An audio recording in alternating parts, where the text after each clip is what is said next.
and welcome back to Initial Solution. In today's tutorial, I will show you how to download Microsoft Teams. Let's have a look now. To begin, open your prepared web browser on your computer and search for Microsoft Teams. On the Microsoft Teams website, look for the Download Teams button.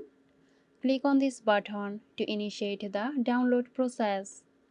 Once the download is complete, open the installer file. The installation process will begin and you will be guided through a few simple steps. Follow the on-screen instructions to complete the installation. So that's it. Hope you found this tutorial helpful.